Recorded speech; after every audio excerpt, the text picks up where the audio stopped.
प्रिय भक्तगण, आज हम आपको एक कथा का श्रवण करा रही हूँ जो सुनने मात्र से आपके जीवन में सुख, संपत्ति और धन की वर्षा होगी। तो चलिए कथा को प्रारंभ करते हैं। अगर आप यह कहानी सुन रहे हैं तो पूरा सुनिए। इस कथा को आधा अधूरा छोड़कर जाने की गलती मत करिएगा, क्योंकि इस पवित्र कथा को पूरा सुनने से मन चाहा फल की प्राप्ति होगी। इसलिए इस कथा को पूरा सुने। आप शिव भक्त हैं तो भोलेनाथ का अनादर ना करें। माता पार्वती देवों के देव महादेव से कहती हैं, ऋषि पंचमी व्रत और भाद्रपद की पावन कथा। जो नर और नारी सुनते हैं उनके सारे दुख दूर हो जाते हैं। फिर माता पार्वती कहती हैं, श्रद्धालुओं, यह व्रत महिलाओं के लिए अत्यंत सौभाग्यशाली माना जाता है।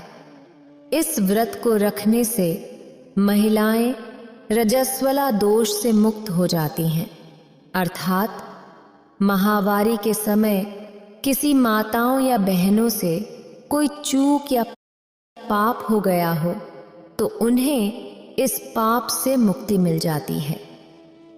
श्रद्धालुओं, सामान्यतः सभी लोग एक ही कथा को सुनते या पढ़ते हैं, किंतु धर्मशास्त्रों में ऋषि पंचमी के दिन 7 कथाओं का श्रवण करने का विधान है। तो आइए चलिए सुनते हैं आज की यह व्रत कथा। सर्वप्रथम महादेव श्री गणेश का ध्यान करते हुए कथा का आरंभ करते हैं। आइए सुनते हैं कथा। विदर्भ देश में उत्तम नामक सदाचारी ब्राह्मण रहता था। उसकी पत्नी बहुत ही पतिव्रता और शिल्पा थी। उस ब्राह्मण के एक पुत्र और एक पुत्री थी। जब पुत्री विवाह योग्य हो गई तो उसने समान कुल के व्यक्ति से उसका विवाह कर दिया। दुर्भाग्यवश कुछ ही दिनों बाद वह विधवा हो गई। दुखी ब्राह्मण दंपत्ति अपनी पुत्री के साथ गंगा तट पर एक कुटिया बनाकर रहने लगे। एक दिन जब ब्राह्मण की पुत्री सो रही थी तो उसका शरीर कीड़ों से भर गया। पुत्री ने सारी बात अपनी मां को बताई। मां ने अपने पति से यह सब कहते हुए पूछा, प्राणनाथ, मेरी मानवी पुत्री की यह हालत क्यों हो रही है? ब्राह्मण ने समाधि द्वारा इस घटना का पता लगाकर बताया कि पूर्व जन्म में यह पुत्री एक ब्राह्मणी थी। उसने रजस्वला होते ही बर्तन छू लिए थे। इस जन्म में भी इसने लोगों की देखा देखी ऋषि पंचमी का व्रत नहीं किया, इसलिए इसके शरीर में कीड़े पड़ गए हैं। धर्मशास्त्र के अनुसार रजस्वला स्त्री पहले दिन अत्यंत अपवित्र मानी जाती है। दूसरे दिन वह ब्रह्म हत्या के समान पापमयी होती है और तीसरे दिन धोबिन के समान अपवित्र होती है। चौथे दिन स्नान करने के बाद वह शुद्ध हो जाती है। हे प्रिय, यदि वह शुद्ध मन से ऋषि पंचमी का व्रत करें तो उनके सभी दुख दूर हो जाएंगे और अगले जन्म में उन्हें अटल सौभाग्य प्राप्त होगा। पिता की आज्ञा से पुत्री ने विधि पूर्वक ऋषि पंचमी का व्रत और पूजन किया। व्रत के प्रभाव से वह सभी दुखों से मुक्त हो गई और अगले जन्म में उसे अटल सौभाग्य और अक्षय सुख प्राप्त हुआ। हे सप्त ऋषियों, हे महादेव विष्णु, जिस प्रकार आपने उस ब्राह्मण की कन्या का उद्धार किया, उसी प्रकार आप सभी माताओं और बहनों का उद्धार करें। इस कथा को सुनने, कहने और हुंकार भरने वालों पर अपनी कृपा बरसाएं। श्रद्धालुओं, अब आइए सुनते हैं तीसरी कथा। एक गांव में एक माँ और बेटा रहते थे। वे बहुत गरीब थे। भाद्रपद मास में ऋषि पंचमी का व्रत आया। बेटा माँ से बोला, माँ, मैं भी बहन के घर राखी बंधाने जाऊंगा। उसकी माँ ने कहा, बेटा, हम गरीब हैं, तू बहन के घर क्या लेकर जाएगा? बेटा ने कहा, लकड़ी बेचकर जो भी धन मिलेगा उससे कुछ ले लूंगा। अब भाई बहन के घर जा पहुंचा। बहन सूत काट रही थी। बहन ने देखा कि भाई आया है, पर सूत का तार बार बार टूट जा रहा था। बहन उसे जोड़ने में व्यस्त थी। भाई ने सोचा, धनवान बहन को कोई परवाह नहीं। भाई वापस जाने के लिए मुड़ा, वैसे ही सूत का तार जुड़ गया। बहन ने भाई को गले लगाया। भाई बहुत समय बाद आया था, इसीलिए खुशी के मारे उसे कुछ समझ नहीं आया। वह पड़ोसिन के पास गई और बोली, जब कोई प्यारा मेहमान आए तब क्या करना चाहिए? पड़ोसी ने मजाक में कह दिया, घी में चावल बना ले और तेल का छौंका बनाना। बहन ने वैसा ही किया। बहुत देर हो गई, ना चावल बने और ना ही छौंका। भूखा भाई ने कहा, बहन भूख लगी है। तब बहन ने पड़ोसी वाली बात बताई। यह सुनकर भाई ने कहा, बहन पानी में चावल बना और पानी में छौंका लगा। तब बहन ने वैसा ही किया और भाई को प्रेम से भर पेट खाना खिलाया।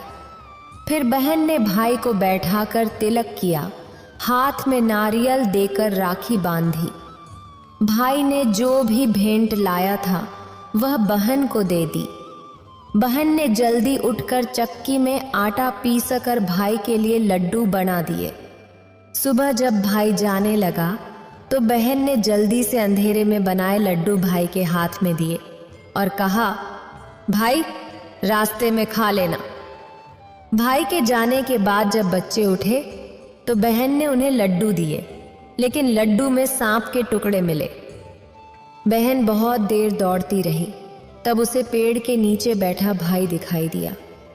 भाई ने कहा, बहन मैं तो तेरे यहाँ से कुछ नहीं लाया। तब बहन ने कहा, भाई मैं तेरी जान बचाने आई हूँ।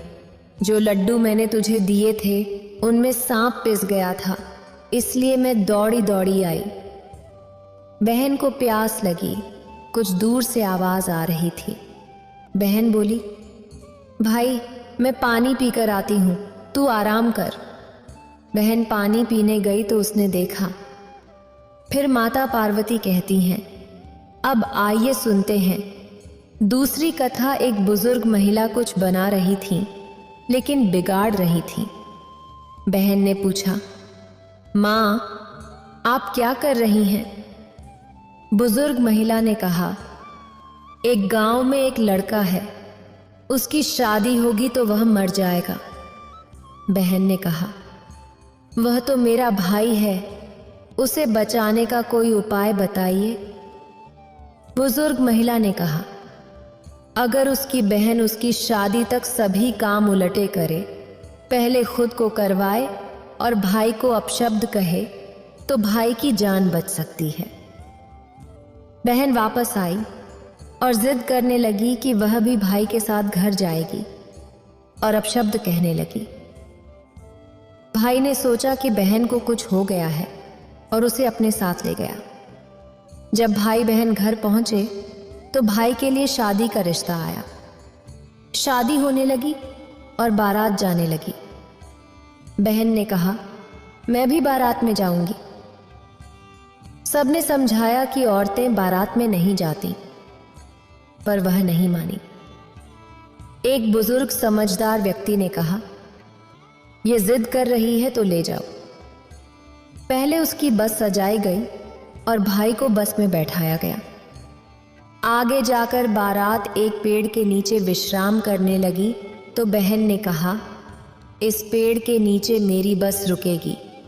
जैसे ही बस वहां से हटी, पेड़ गिर गया। सब ने कहा, बहन ने भाई की जान बचा ली। रात आगे बढ़ी, तोरण होने लगा। बहन बोली, इस दरवाजे पर मैं तोरण मारूंगी। सबने मना किया पर वह नहीं मानी। उसने कहा, नास पिटे सत्यानाश को तोरण नहीं मारने दूंगी। सबने उसकी बात मान ली और जैसे ही बारात उस दरवाजे से हटी, दरवाजा गिर गया। सबने कहा, इसने तो भाई की जान बचा ली। फेरे होने लगे तो बहन बोली, इस मंडप में फेरे लूंगी। जैसे ही भाई भाभी मंडप से हटे, मंडप गिर गया। सबने कहा, इसने तो भाई की जान बचा ली। खुशी खुशी फेरे संपन्न हुए और बारात वापस घर आ गई। बहन थक कर सो गई। सब मेहमान जाने लगे। बहन उठी और बोली, मैं अपना घर और बच्चे ऐसे ही छोड़कर आई हूं। उसने सारी बात बताई कि उसने यह सब भाई की जान बचाने के लिए किया था। तब सबने यह सुनकर बहन को गाजे बाजे से विदा किया। महादेव जिस तरह बहन ने भाई की जान बचाई, वैसे ही सब बहनों के भाइयों को दीर्घ आयु प्रदान करना। हे सप्तऋषि, सभी पर अपनी कृपा बरसाए रखना। श्रद्धालुओं, अब आइए सुनते हैं चौथी कथा। एक समय की बात है, एक ऋषि रहते थे जो एक स्थान से दूसरे स्थान पर जाया करते थे। एक बार वह राज्य की राजधानी की सड़क से गुजर रहे थे। रास्ते में उन्हें सड़क के किनारे एक सिक्का मिला। ऋषि ने उसे उठाकर रख लिया। साधु साधारण जीवन जीते थे और उनके पास उस सिक्के का कोई उपयोग नहीं था। इसीलिए उन्होंने उस सिक्के को किसी जरूरतमंद को देने का सोचा। वह पूरे दिन राज्य में घूमते रहे, लेकिन उन्हें कोई भी व्यक्ति ऐसा नहीं मिला जो असंतुष्ट या धन की आवश्यकता वाला हो।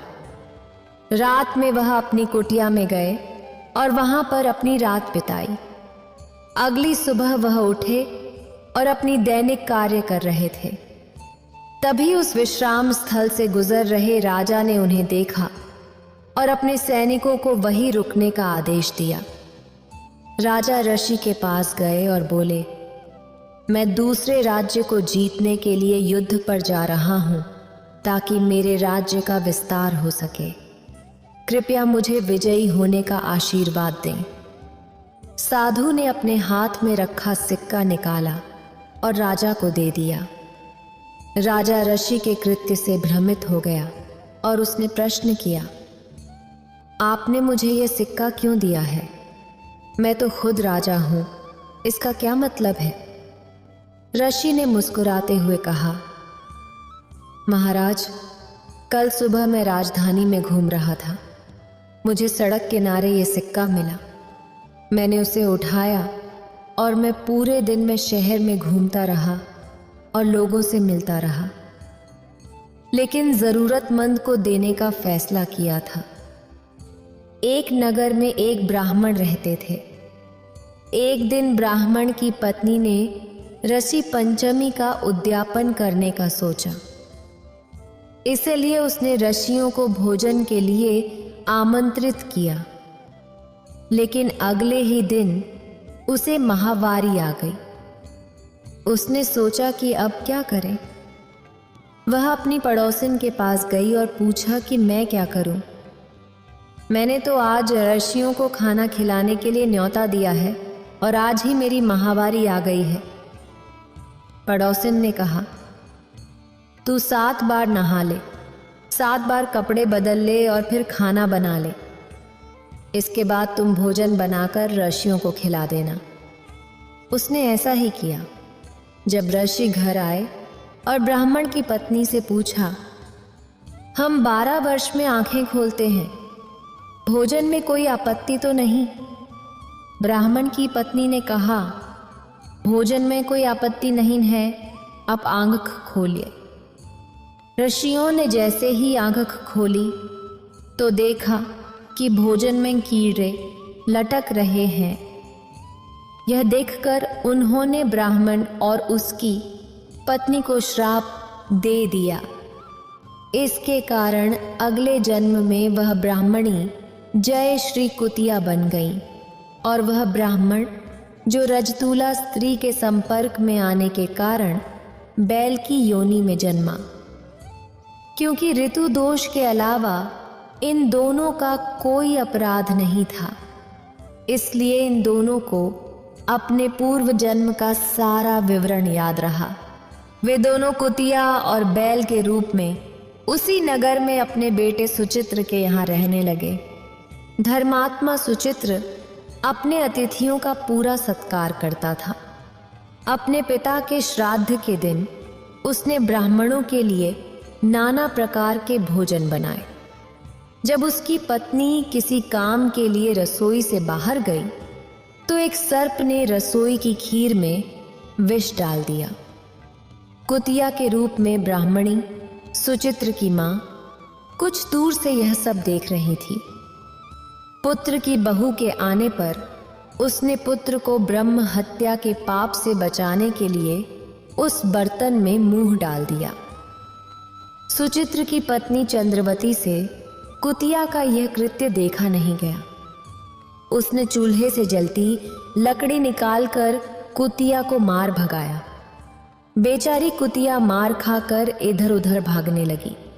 चौके में जो जूठन आदि बची रहती थी वह सब सुचित्रा की बहू उस कुतिया को डाल देती थी, लेकिन क्रोध के कारण उसने वह भी बाहर फेंकवा दिया। सब खाने का सामान फेंकवाकर बर्तन साफ करके दोबारा खाना बनाकर ब्राह्मणों को खिलाया। रात के समय भूख से व्याकुल होकर वह कुतिया जो बैल के रूप में रह रहे अपने पूर्व पति के पास आकर बोली, स्वामी, आज भूख से मरी जा रही हूं। मेरा पुत्र मुझे रोज खाने को देता था, लेकिन आज मुझे कुछ नहीं मिला। सांप के विष वाले खीर के बर्तन को अनेक ब्रह्म हत्या के भय से छूकर उनके न खाने योग्य बना दिया। इसी कारण उसकी बहू ने मुझे मारा और खाने को नहीं दिया। तब वह बैल बोला, हे भद्रे, तेरे पापों के कारण मैं भी इस योनि में पड़ा हूं। आज बोझ ढोते ढोते मेरी कमर टूट गई। आज मैं भी खेत में दिन भर हल जोतता रहा। मेरे पुत्र ने आज मुझे भी भोजन नहीं दिया और मुझे बहुत मारा। मुझे इस प्रकार कष्ट देकर उसने इस रात को निष्फल कर दिया। अपने माता पिता की इस बात को सुचित्र सुन रहा था। उसने उसी समय दोनों को भरपेट भोजन कराया और फिर उनके दुख से दुखी होकर वन की ओर चला गया। वन में जाकर ऋषियों से पूछा कि मेरे माता पिता किन कर्मों के कारण इस नीच योनि को प्राप्त हुए हैं और किस प्रकार से इनको छुटकारा मिल सकता है। तब ऋषि बोले, तुम इनकी मुक्ति के लिए पत्नी सहित ऋषि पंचमी का व्रत धारण करो तथा उसका फल अपने माता पिता को दो।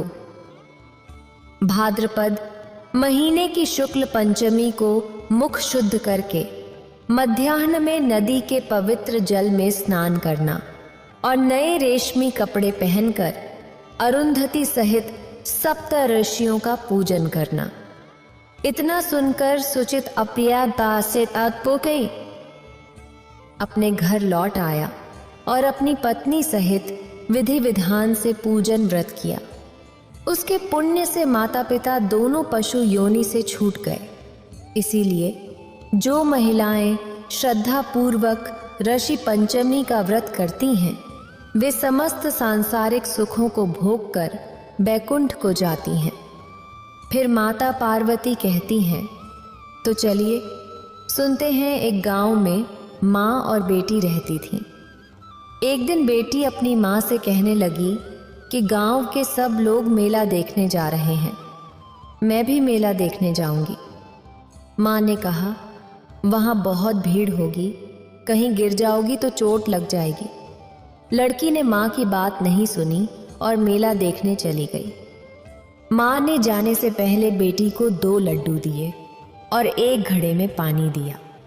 माँ ने कहा कि एक लड्डू तो गणेश जी को खिला देना और थोड़ा पानी पिला देना, दूसरा लड्डू तुम खा लेना और बचा पानी पी लेना। लड़की मेले में चली गई। मेला खत्म होने पर सभी गांव वाले वापस आ गए, लेकिन लड़की वापस नहीं आई। लड़की मेले में गणेश जी के पास बैठ गई। और कहने लगी, एक लड्डू और पानी गणेश जी तुम्हारे लिए और एक लड्डू और बाकी पानी मेरे लिए। इस तरह कहते कहते सारी रात बीत गई। गणेश जी यह देखकर सोचने लगे कि अगर यह लड्डू और पानी मैंने नहीं खाया पिया तो यह अपने घर नहीं जाएगी। यह सोचकर गणेश जी एक लड़के के भेष में आए और उससे एक लड्डू लेकर खा लिया और साथ ही थोड़ा सा पानी पी लिया। फिर कहने लगे कि मांगो, तुम क्या मांगती हो? लड़की मन में सोचने लगी कि क्या मांगूं, अन्न मांगूं, धन मांगूं, या अपने लिए अच्छा वर मांगूं, या खेत मांगूं, या महल मांगूं। वह मन में सोच रही थी तो गणेश जी उसके मन की बात जान गए। वह लड़की से बोले कि तुम अपने घर जाओ और तुमने जो भी मन में सोचा है वह सब तुम्हें मिलेगा। अब लड़की घर पहुंची तो माँ ने पूछा, इतनी देर कैसे हो गई? लड़की ने कहा कि आपने जैसा कहा था मैंने वैसा ही किया, और फिर क्या था। देखते ही देखते जो भी लड़की ने सोचा था वह सब कुछ उसे मिल गया। उसकी माता यह देखकर गणेश जी को नमन करने लगी, गणेश जी की स्तुति करने लगी। श्री गणेश महाराज की जय।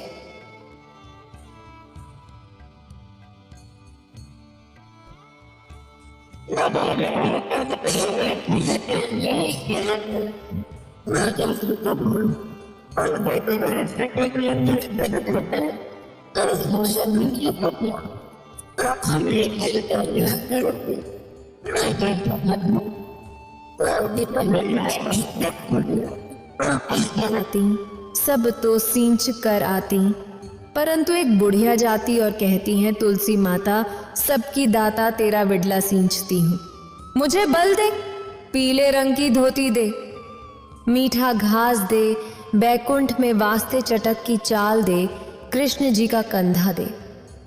तब तुलसी माता यह बात सुनकर सूखने लगी तो महादेव ने पूछा, ये तुलसी तुम क्यों सूख रही हो? तुलसी माता ने कहा, हे महादेव मेरे मन की बात मत पूछो। तो महादेव ने कहा कि अगर मैं नहीं पूछूंगा तो कौन पूछेगा तब? तुलसी माता ने कहा कि एक बुढ़िया रोज आती है और यही बात तुलसी माता ने कही, हे सबकी दाता मैं तेरा व्रत करती हूँ, मुझे पीले रंग की धोती दे, मीठा घास दे, बैकुंठ में वास दे, चटक की चाल दे और 11 का दिन दे, कृष्ण जी का कंधा दे। हे महादेव मैं उसे सब कुछ दे सकती हूँ, पर कृष्ण जी का कंधा कहाँ से दूंगी? तब महादेव बोले, जब वह मरेगी तो मैं खुद कंधा दे दूंगा, यह बात तुम बुढ़िया माई से कह दो। अगले दिन तुलसी माता ने बुढ़िया माई को महादेव जी की बात बता दी। कुछ दिनों बाद बुढ़िया माई मर गई। सारे गांव वाले इकट्ठे हो गए और बुढ़िया माई को ले जाने लगे, लेकिन वह इतनी भारी हो गई कि किसी से भी नहीं उठी। तब सबने कहा, यह तो इतनी पूजा पाठ करती थी, फिर भी इतनी भारी हो गई। तभी एक बूढ़े ब्राह्मण के भेष में महादेव आए और पूछा, क्या भीड़ कैसी है? एक आदमी बोला, यह बुढ़िया मर गई, पापिनी थी इसलिए किसी से नहीं उठी। तब महादेव ने बुढ़िया माई के कान में कहा, मन की निकाल दे, पीतांबर की धोती ले, मीठा घास ले, बैकुंठ का वास ले, चटक की चाल ले, चंदन का काट ले, झालर सी झाल ले, दाल भात की कौर ले और कृष्ण जी का कंधा ले। यह सुनकर बुढ़िया माई हल्की हो गई। महादेव जी ने अपने कंधे पर उन्हें ले गए और उनकी मुक्ति हो गई। तुलसी माता जैसे उनकी मुक्ति करी वैसी हमारी भी करना, और जैसे महादेव ने कंधा उनको दिया वैसे सबको देना। तुलसी माता की जय। श्रद्धालुओं, अब आइए सुनते हैं तपसी और लपसी की कथा। कहा जाता है कि बिना तपसी और लपसी की कथा के कोई भी कथा की समाप्ति नहीं करनी चाहिए। तो चलिए कथा के समाप्ति में तपसी और लपसी की कथा को सुनते हैं। हमारी 7वीं कथा है तपसी। तपसी और लपसी की कथा इस प्रकार है। एक तपसी था और एक लपसी था। तपसी हमेशा महादेव की तपस्या में लीन रहता था। लपसी रोजाना 1.25 शेर की लपसी बनाकर महादेव को भोग लगाता था। एक दिन दोनों में बहस हो गई। तपसी बोला, मैं रोज महादेव की तपस्या करता हूं, इसीलिए मैं बड़ा हूं। लपसी बोला, मैं रोज महादेव को 1.25 शेर लपसी का भोग लगाता हूं, इसीलिए मैं बड़ा हूं। तभी नारद जी वहां से गुजर रहे थे। दोनों को लड़ते देखकर उसने पूछा, तुम क्यों लड़ रहे हो? तपसी ने खुद को बड़ा बताया और लपसी ने अपना कारण बताया। नारद जी बोले, तुम्हारा फैसला मैं करूंगा। अगले दिन जब तपसी और लपसी नहाकर अपनी रोज की भक्ति करने आए तो नारद जी ने छुपकर 1 लाख की एक अंगूठी उनके सामने रख दी। तपसी ने अंगूठी देखी और चुपचाप उसे उठाकर अपने नीचे दबा ली।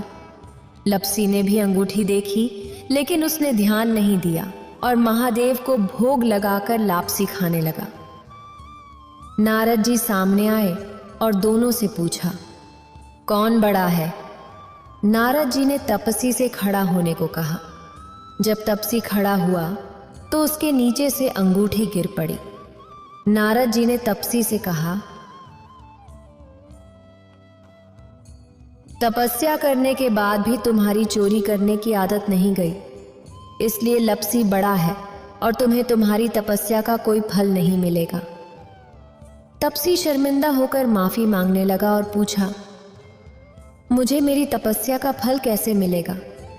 नारद जी ने कहा, यदि कोई गाय और कुत्ते की रोटी नहीं बनाएगा, ब्राह्मण को भोजन करवाकर दक्षिणा नहीं देगा या साड़ी के साथ ब्लाउज नहीं देगा तो फल तुम्हें मिलेगा। अगर कोई दिए से दिया जलाएगा तो फल तुम्हें मिलेगा।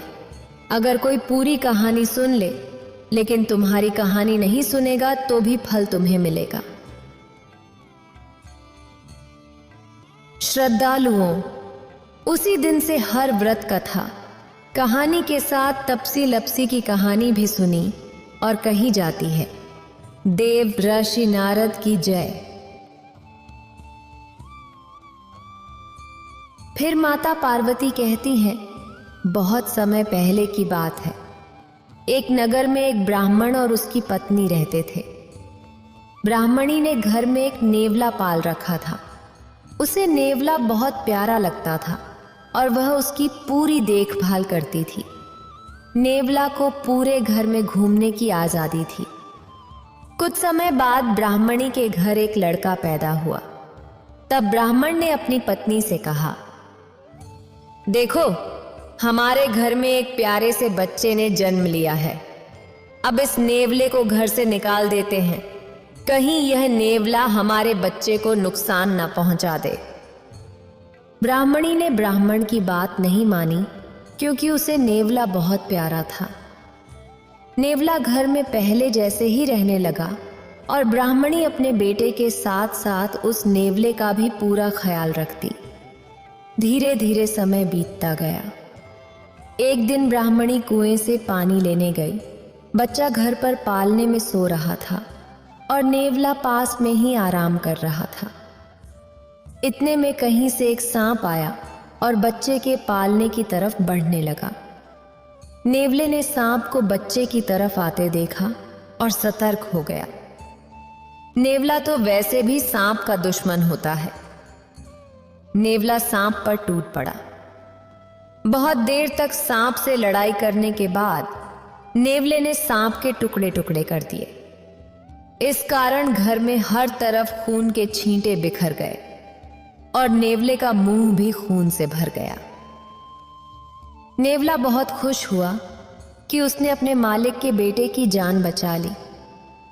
वह अपनी बहादुरी दिखाने के लिए घर के दरवाजे पर बैठ गया ताकि ब्राह्मणी जब आए तो उसे इस काम के लिए शाबाशी दे।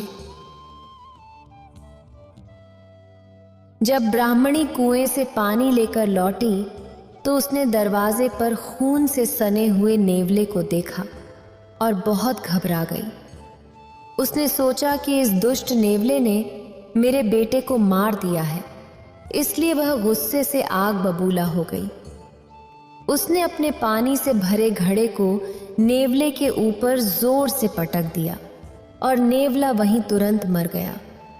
ब्राह्मणी रोती हुई घर के अंदर भागी तो उसने देखा कि बच्चा आराम से पालने में सो रहा था और पास में ही मरे हुए सांप के टुकड़े पड़े थे। यह देखते ही उसे अपनी भूल का एहसास हुआ। ब्राह्मणी पछताने लगी कि नेवले के अच्छे काम के बदले मैंने उसकी जान ले ली। जब ब्राह्मण शाम को घर लौटा तो ब्राह्मणी ने सारी बात बताई। उसने ब्राह्मणी से कहा कि बिना सोचे समझे जो काम किया जाता है उसका ऐसा ही परिणाम होता है।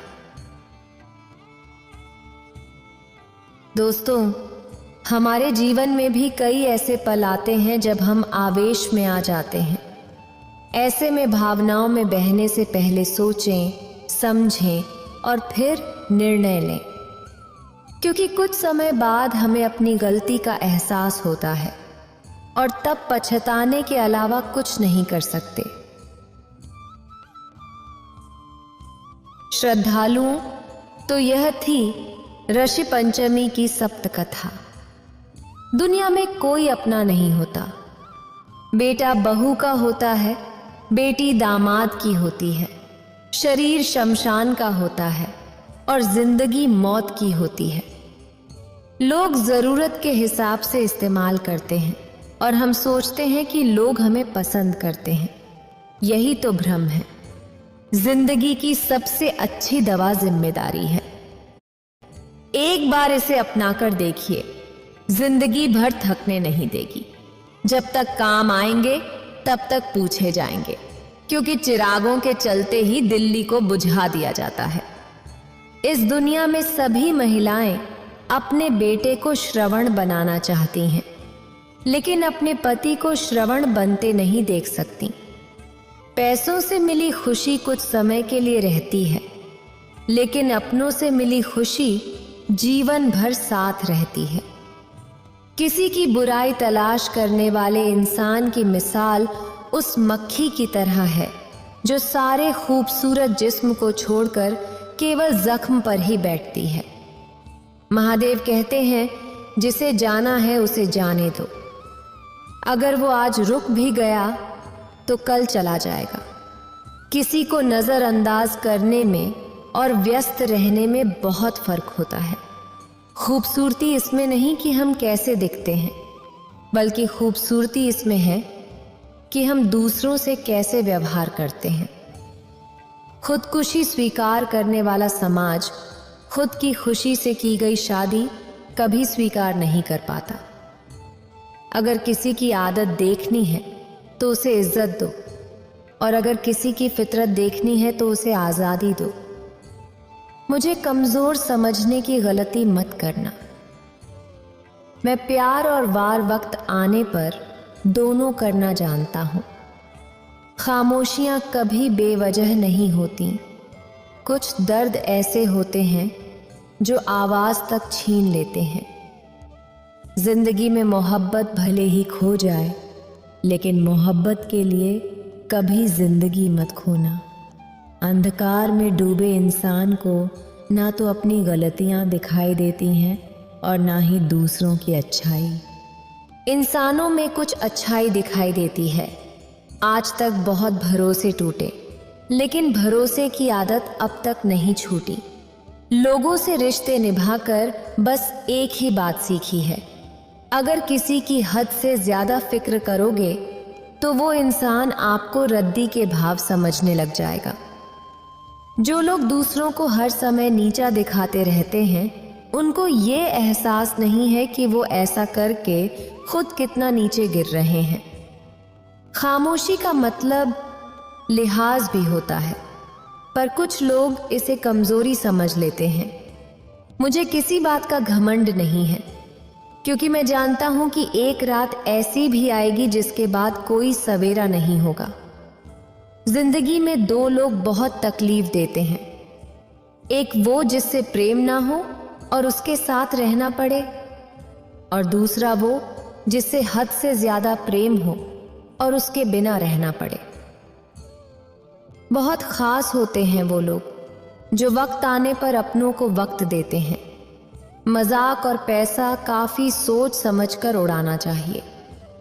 अगर वादा निभा नहीं सकते तो किसी से वादा भी मत करो।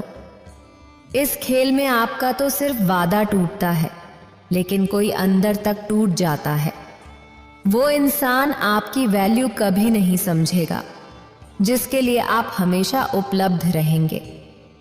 इंसान अपनी मर्जी से खामोश नहीं होता, वो किसी ना किसी बात से अंदर तक सताया जाता है। एक बात हमेशा याद रखना, हम किसी के लिए एक समय तक ही खास रह सकते हैं। जैसे ही उसका इंटरेस्ट खत्म हुआ, वैसे ही वो हमें इग्नोर करने लगते हैं। अपनी नज़र हमेशा उस चीज़ पर रखो जिसे तुम पाना चाहते हो। कहते हैं जिंदगी का आखिरी ठिकाना भगवान शिव का घर है।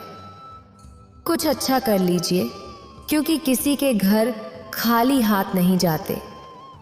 आप अपनी मर्जी से किसी को चाह तो सकते हो, लेकिन अपनी मर्जी से किसी को भुला नहीं सकते। अजनबी रहना ही बेहतर है, क्योंकि करीब आकर लोग सिर्फ चोट पहुंचाते हैं। जो हमें समझ नहीं सका, उसे हक है कि वह हमें बुरा ही समझे। किसी के पीछे इतना भी पागल मत हो जाओ कि वह सच में तुम्हें पागल समझ ले। इज्जत बहुत महंगी चीज़ है, इसकी उम्मीद घटिया लोगों से कभी मत करना। लोगों की बात में आकर किसी की गलत इमेज अपने दिमाग में बनाना सबसे बड़ी बेवकूफ़ी है।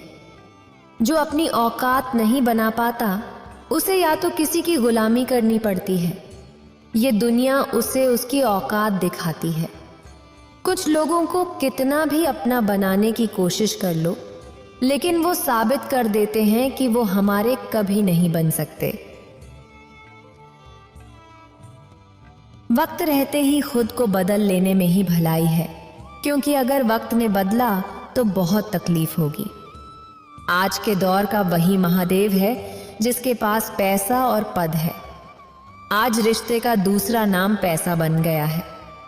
घर में चाहे कितनी भी गंदगी क्यों न हो, अगर आपके पास पैसे हैं तो आपकी अनपढ़ता, आपके बुरे कर्म और आपका बुरा व्यवहार सब माफ कर दिया जाता है। यह कलयुग है, यहाँ बुरे के साथ बुरा हो या न हो, लेकिन अच्छों के साथ बुरा जरूर होता है। कुछ लोग अपने मतलब के लिए हर रिश्ता जोड़ते हैं और अपना काम बनाकर सच्चे लोगों का दिल तोड़ते हैं। वे सोचते हैं कि उनसे ज्यादा चालाक कोई नहीं है, लेकिन असल में वे खुद अपनी किस्मत खराब कर रहे होते हैं। अगर उन्हें जाना है तो जाने दो, क्यों पकड़ कर रखना है। रिश्तों में प्यार अच्छा लगता है, भीख मांगना नहीं। पत्नी को उड़ने के लिए पंखों की नहीं, अपने पति के साथ और अपनेपन की जरूरत होती है। जिंदगी में सभी लोग दोस्त या रिश्तेदार बनकर नहीं आते, कुछ लोग सबक बनकर भी आते हैं। किसी दूसरे की तारीफ क्या करना जब अपना हमसफर ही लाजवाब हो। वक्त कभी एक जैसा नहीं रहता, उन्हें भी रोना पड़ता है जो बेवजह दूसरों को रुलाते हैं। उस इंसान का भी दर्द समझो जो अब तुमसे कुछ नहीं कहता। किसी के इतना करीब मत जाओ कि उसे तुम्हारी दूरी अच्छी लगने लगे। वे गलतियां बहुत दुख देती हैं जिनकी माफी मांगने का समय निकल चुका होता है। अगर कोई अकेला है तो इसका मतलब यह नहीं कि उसे कोई पसंद नहीं करता, बल्कि वह अकेला इसलिए है क्योंकि वह इस दुनिया को अच्छे से जान चुका है। किसी के लिए इतना भी मत गिरो कि जिस इंसान के लिए तुम गिरते हो वह तुम्हें उठाने से ही मुकर जाए। कुछ लोग बाहर से बहुत खूबसूरत होते हैं, लेकिन दिल से उतने ही जहरीले होते हैं। अकेले रहने पर आप उतना दुखी नहीं होंगे जितना आप एक गलत इंसान के साथ रहने पर हो सकते हो। गलत होकर खुद को सही साबित करना उतना मुश्किल नहीं होता जितना कि सही होकर खुद को सही साबित करना होता है। किसी की आदत होना प्यार से ज्यादा खतरनाक होता है। जो थोड़ा सा भी किसी और का हो वह मुझे जरा सा भी नहीं चाहिए। कुछ लोग इतने भोले बनकर बात करते हैं जैसे हमें उनकी काली करतूतों का पता ही नहीं। किसी ने सच ही कहा है, वे लोग आपका मोल कभी नहीं समझ पाएंगे जिनके लिए आप हमेशा हाजिर रहते हो। ठोकर इसलिए नहीं लगती कि इंसान गिर जाए, ठोकर इसलिए लगती है कि इंसान संभल जाए। ज्यादा सीधा होना हमेशा अच्छा नहीं होता। सीधे पेड़ पहले काटे जाते हैं जबकि टेढ़े पेड़ बच जाते हैं। कटी हुई टहनियां कहाँ छांव देती हैं। हद से ज्यादा उम्मीदें हमेशा घाव देती हैं। अपनी जिंदगी में किसी को अपनी आदत मत बनाओ, क्योंकि जब वो इंसान बदलता है तो खुद पर गुस्सा आता है। जब तक किसी अपने से धोखा ना मिले तब तक समझ ही नहीं आता कि जिंदगी क्या है। मैंने लोगों के पीछे चलना छोड़ दिया, क्योंकि जिसे जितनी ज्यादा इज्जत दी उसने मुझे उतना ही गिरा हुआ समझा। एक बार जब आपको लगे कि आप किसी के द्वारा टाले जा रहे हैं तो उन्हें फिर कभी परेशान मत करो। जिन्होंने आपको कष्ट दिया है, कष्ट तो उन्हें भी मिलेगा, और विश्वास रखना आपको ये देखने का मौका भी मिलेगा। एक हद तक टूट जाने के बाद इंसान अपने हक में आई खुशियां भी ठुकरा देता है। अपना वही होता है जो किसी और के लिए खुद को नजरअंदाज ना करे। कदर करनी है तो जीते जी करो। अर्थी उठाते समय तो नफरत करने वाले भी रो पड़ते हैं। चुपचाप सहते रहो तो आप अच्छे हो, और अगर बोल पड़ो तो आपसे बुरा कोई नहीं। महादेव कहते हैं, हर रिश्ते की अलग अलग सीमाएं होती हैं, लेकिन जब बात आत्मसम्मान की हो तो वहां रिश्ता खत्म कर देना ही सही होता है। सहारे इंसान को खोखला कर देते हैं और उम्मीदें इंसान को कमजोर कर देती हैं।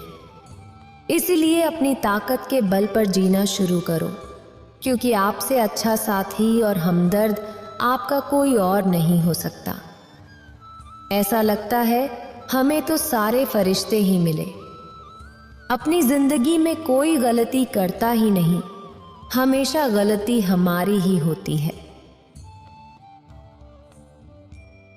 जिंदगी में एक बात अच्छे से सीखो, जिसे जान से ज्यादा चाहो। वो इंसान हमेशा बदल जाता है। गए थे। गलतियां करना इंसान की फितरत है, लेकिन किसी के साथ गलत मत कीजिए। किसी के छोड़ जाने पर चिंता मत करना। गलत लोग जाते हैं ताकि सही लोग आपकी जिंदगी में आ सकें। जब कोई रिश्ता बोझ लगने लगे तो उसे तोड़ देना ही समझदारी है। ईश्वर से प्रार्थना करें कि रोटी चाहे कम मिले, लेकिन उन लोगों से बचाए रखें जो पीठ पीछे वार करते हैं। अगर सुखी जीवन जीना चाहते हो तो दूसरों की बातों को दिल पर लगाना छोड़ दो। लोग तो नाम तक भूल जाते हैं जब उनका काम निकल जाता है। उदासी तुम पर बीतेगी तो तुम भी जानोगे कि नज़रअंदाज करने में कितना दर्द होता है। सबसे ज़्यादा दर्द तब होता है जब आपको पता चलता है कि आप किसी के द्वारा इस्तेमाल किए जा रहे हो, और जिस पर आपने सबसे ज़्यादा भरोसा किया उसने आपसे झूठ बोला। बात करने का तरीका ही बता देता है कि रिश्तों में कितनी गहराई और अपनापन है। परिवार की बातों को राजा रखना चाहिए, वरना लोग उन्हें दिलचस्पी से फैलाते हैं और मजाक बनाते हैं, चाहे उनके खुद के घर में कितने ही झगड़े क्यों ना चल रहे हों। सिर्फ एक गलती की देरी है, फिर लोग भूल जाएंगे कि तुम पहले कितने अच्छे थे। घमंडी इंसान के लिए कोई ईश्वर नहीं होता, और जो इंसान दूसरों से जलता है उसके लिए कोई पड़ोसी नहीं होता। जिस इंसान के साथ आपकी गलतफहमी है, केवल उसी से बात करो। दूसरे लोगों से करोगे तो बातें बढ़ सकती हैं। जीत भी फीकी लगती है अगर कोई बधाई देने वाला आपके साथ ना हो, और हार भी सुंदर लगती है अगर कोई अपना आपके साथ खड़ा हो। रात भर गहरी नींद आना इतना आसान नहीं होता, इसके लिए दिन भर ईमानदारी से जीना पड़ता है। आपकी सबसे बड़ी जिम्मेदारी है कि आप खुद को हमेशा खुश रखें। अगर थोड़ा झुकने से रिश्ता बच सकता है तो झुकना ही बेहतर है, क्योंकि अकड़ तो सब में होती है, लेकिन झुकता वही है जिसे रिश्ते की फिक्र होती है। जिंदगी में कई गलतियां की, लेकिन जहां सजा मिली वहां हम बेकसूर थे। किसी का हाथ तभी पकड़ना जब आप उसका साथ अच्छे से निभा सकते हो। जिंदगी में अक्सर उसी इंसान को धोखा मिलता है जो किसी को धोखा देने की सोच भी नहीं सकता। जब नए लोग मिल जाते हैं तो पुराने बोझ लगने लगते हैं। भरोसा महादेव पर रखना, लोगों पर नहीं, क्योंकि धोखा लोग देते हैं, महादेव नहीं। आजकल लोग बड़े ध्यान से धोखा देते हैं, इधर प्यार जताते हैं और दिल कहीं और लगाते हैं। अब डर सा लगता है उनसे जो कहते हैं, मेरा यकीन तो करो, मैं हर दुख में तुम्हारे साथ हूं। जिस्म पर जख्म दे दो तो चलेगा, लेकिन आत्मसम्मान पर खरोच बिल्कुल भी बर्दाश्त नहीं है। खुलकर जीना है तो कभी किसी पर मत मरना। किसी को फोर्स मत करो कि वो तुम्हें याद करे। कुछ दिन खामोश रहकर देखो उसकी जिंदगी में आपकी कितनी वैल्यू है। एक बात बोलो, अगर आप किसी को हर्ट करो और वो खामोश हो जाए तो समझ लेना कि वह आपको खुद से भी ज्यादा प्यार करता है। अपनी झोपड़ी में राज करना दूसरों के महल में गुलामी करने से कहीं ज्यादा बेहतर है। प्रशंसा से पिघलना मत और क्रोध से जलना मत। अपनी बुराई से उबलना मत और किसी के मीठे शब्दों में फिसलना मत। अकेले रहना बहुत सही है, बजाय उन लोगों के साथ रहने के जो आपकी कदर नहीं करते। किस्मत और अपनों का कोई भरोसा नहीं है, ये दोनों कभी भी पलट सकते हैं। नरम दिल के लोग जल्दी रो पड़ते हैं, जल्दी रूठ जाते हैं और जल्दी मान भी जाते हैं। उम्मीद करना गलत नहीं होता, लेकिन हमसे गलती ये होती है कि हम गलत लोगों से उम्मीद लगा बैठते हैं। शब्द का अपना एक स्वाद है, बोलने से पहले खुद चख लेना चाहिए। अगर खुद को अच्छा ना लगे तो दूसरों को कैसे अच्छा लगेगा। जिसने दुख में भी खुश रहना सीख लिया, उसने जिंदगी जीना सीख लिया। समझ लेना कि उस इंसान की जिंदगी सफल हो चुकी है। जिंदगी में मुस्कुराना सीख लो, रोना तो लोग सिखा ही देंगे। कभी भी जाने वालों की सजा आने वालों को मत देना। जमाना ऐसा हो गया है कि जिस इंसान के दिल से मदद करने की सोचो, वही इंसान पीछे से वार कर देता है। मतलब ना हो तो लोग बोलना तो दूर, देखना भी छोड़ देते हैं। बिना मतलब के कोई आपको इज्जत नहीं देता, इसलिए खुद को इतना सफल बनाओ कि मतलब के लोग भी आपकी इज्जत करें। यहाँ मेरे बिना 2-4 लोग रोएंगे, वो भी सिर्फ 2-4 दिनों के लिए। बिना मतलब के बात करने वाले इंसान की तलाश में मेरी नींद भी नीलाम हो जाती है। दिलों की महफिल में अक्सर वही दिए हाथों को जला देते हैं जिन्हें हम हवा से बचा रहे होते हैं। आप किसी से उतना ही मिलो जितना वो आपसे मिलना चाहता है। किसी ने मुझसे पूछा कि पूरी जिंदगी क्या किया। मैंने हंसकर जवाब दिया कि किसी के साथ धोखा नहीं किया। जब भी तुम्हारा हौसला आसमान तक जाएगा, याद रखना कोई ना कोई तुम्हारे पंख काटने अवश्य आएगा। भले ही जीवन भर अकेले रह लेना, लेकिन जबरदस्ती किसी से रिश्ता निभाने की जिद मत करना। मैंने सबसे ज्यादा धोखा अपनी अच्छाई से खाया है। सामने वाले को वैसा ही मान लिया जैसा देखा, लेकिन बाद में पता चला कि यहाँ के लोग दिखते कुछ और हैं और होते कुछ और हैं। ना जाने क्यों इतनी दर्द होती है इस मोहब्बत में कि एक हंसता हुआ इंसान भी रोने की दुआ मांगता है। आपका दुख आपके दिमाग की उपज है। आप जितना ज्यादा सोचेंगे, दुख उतना ही ज्यादा बढ़ता जाएगा। किसी को भुलाकर सो जाना इतना आसान नहीं होता। मैं इसीलिए चुप हूं कि कोई तमाशा ना बने, और तुम समझते हो कि मुझे कोई शिकायत नहीं है। तुम्हें सुबह होने तक फूलों को भी पता नहीं होता कि मंदिर जाना है या कब्र में।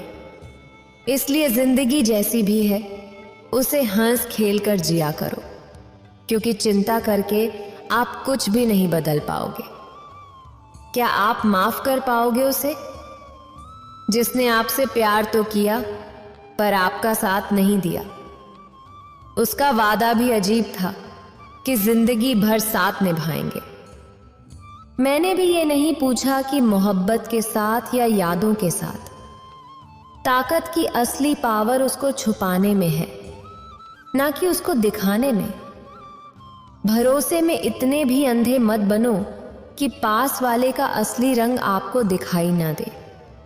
सही वक्त पर सही बात समझने वाला और गलत वक्त पर सही बात समझाने वाला बहुत ही मुश्किल से मिलता है।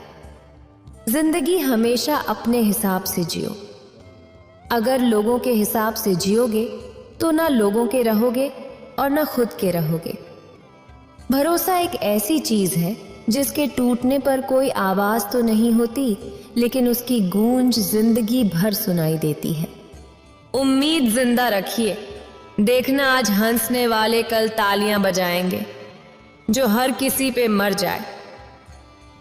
अगर वो मर भी जाए तो अच्छा है। आपकी जिंदगी में तब तक कुछ नहीं बदलेगा जब तक आप खुद को नहीं बदलोगे।